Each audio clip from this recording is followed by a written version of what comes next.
주님께서 여러분과 함께 또한 사제의 영과 함께 마테오가 전한 거룩한 복음입니다.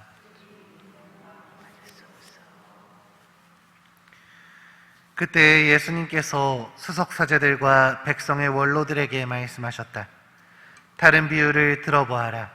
어떤 밭임자가 포도밭을 일구어 울타리를 둘러치고 포도학을 파고 탑을 세웠다. 그리고 소작인들에게 내주고 멀리 떠났다. 포도철이 가까워지자 그는 자기 몫의 소출을 받아오라고 소작인들에게 종들을 보냈다. 그런데 소작인들은 그들을 붙잡아 하나는 매질하고 하나는 죽이고 하나는 돌을 던져 죽이기까지 하였다. 주인이 다시 처음보다 더 많은 종을 보냈지만 소작인들은 그들에게도 같은 짓을 하였다. 주인은 마침내 내 아들이야 존중해 주겠지 하며 그들에게 아들을 보냈다. 그러나 소작인들은 아들을 보자 저자가 상속자다.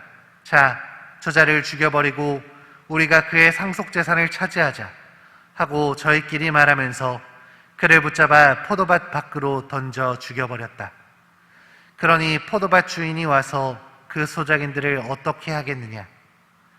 그렇게 악한 자들은 가차없이 없애버리고 제때에 소출을 바치는 다른 소작인들에게 포도밭을 내줄 것입니다 하고 그들이 대답하자 예수님께서 그들에게 말씀하셨다. 너희는 성경에서 이 말씀을 읽어본 적이 없느냐? 집 짓는 이들이 내버린 돌, 그 돌이 모퉁이의 머릿돌이 되었네. 이는 주님께서 이루신 일, 우리 눈에 놀랍기만 하네. 그러므로 내가 너희에게 말한다. 하느님께서는 너희에게서 하느님 나라를 빼앗아 그 소출을 내는 민족에게 주실 것이다. 수석사제들과 바리사이들은 이 비유를 듣고서 자기들을 두고 하신 말씀인 것을 알아차리고 그분을 붙잡으려고 하였으나 군중이 두려웠다. 군중이 예수님을 예언자로 여겼기 때문이다. 주님의 말씀입니다.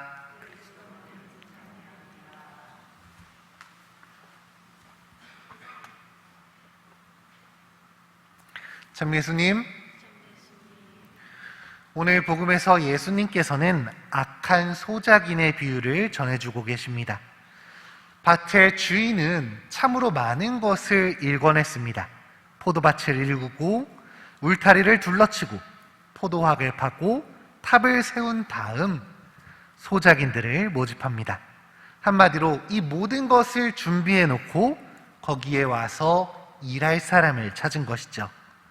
그런데 이렇게 다 이루어 놓은 땅에서, 남의 땅에서 농사를 지었으면서 거기에 대한 대가를 치러야 하는데 이 소작인들은 그 모든 것을 독점하려고 합니다. 밭의 소출도, 나아가 그 밭까지 전부 가지려고 하죠. 도저히 이해가 되지 않는 생각이지만 이들은 이 어처구니 없는 생각을 실행으로 옮깁니다. 소출을 받으러 온 주인의 종들을 함부로 대하고 주인의 아들마저 죽여버리기까지 하죠. 저는 이 모습을 묵상하면서 한 영화 장면이 떠올랐습니다. 호의가 계속되면 그게 권리인 줄 안다는 영화 속 대사였죠. 이렇게 잘해주었는데 한 번 더 믿고 그들에게 맡겨주었는데 이들은 그 모든 믿음을 배신하고야 맙니다. 그런데 이 비유는 단순히 지어낸 얘기가 아니라 성경에 기록된 이스라엘의 역사 그 자체였습니다. 하느님께서는 세상을 선으로 창조하시고 모든 것을 우리를 위해 마련하셨습니다. 그리고 그분은 아브라함을 통해 이스라엘 민족을 선택하시어 당신의 백성으로 삼으셨죠. 그들의 약속의 땅으로 이끄시고 그 땅을 차지하도록 도와주셨습니다. 이렇게 하느님은 최선을 다해 이스라엘 백성을 도우셨습니다. 그럼에도 이들은 그분의 사랑과 노력에 합당하게 응답하지 않았습니다. 하느님의 끊임없는 사랑에도 불구하고 그분의 계속되는 호의에도 불구하고 이스라엘 백성은 계속해서 그 사랑을 배신했기 때문입니다. 하느님이 당신의 예언자를 보냈을 때도 그들은 정신을 차리지 못했습니다. 끊임없이 죄를 반복했던 이들은 역사 안에서 큰 사건이 일어났을 때야 회개했지만 곧 또 돌아서고 회개하고 돌아서고를 반복했죠. 이들을 용서하시기 위해, 이들을 구원하기 위해서 하느님은 당신의 외아드님 예수님마저 보내셨습니다. 그러나 이들은 이런 예수님마저 받아들이지 않고 거부했습니다. 그 끝에 그들은 예수님을 십자가에 못 박고 맙니다. 오늘의 비유가 딱 들어맞는 상황인 것이죠. 이런 소작인들을 어떻게 하겠느냐, 이런 너희를 어떻게 하겠느냐 하고 예수님이 물으셨을 때 수석사제들과 백성의 원로들은 그들을 가차없이 없애버리고 제대로 소출을 바치는 이에게 넘겨준다고 하였습니다. 그러나 하느님께서는 이런 사람다운 생각에 국한되는 분이 아니셨습니다. 그분은 복수를 하시는 분이 아니라 끊임없이 용서하시는 분이고 또다시 기회를 주시는 분이셨습니다. 이스라엘 백성이 예수님을 거부할 때도, 나아가 그분을 십자가에 못 박을 때도 하느님께서는 그들에게 자비를 베푸십니다. 예수님의 희생으로 말미암아 그들을 용서하시고 또다시 기회를 주신 것입니다. 물론 예수님의 말씀대로 다른 민족들에게도 이런 기회를 주셨지만요.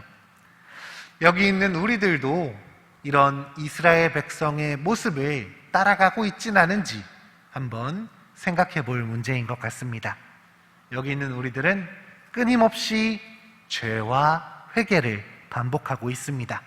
그리고 오늘도 죄로 기울어지는 나 자신을 발견할 수 있죠.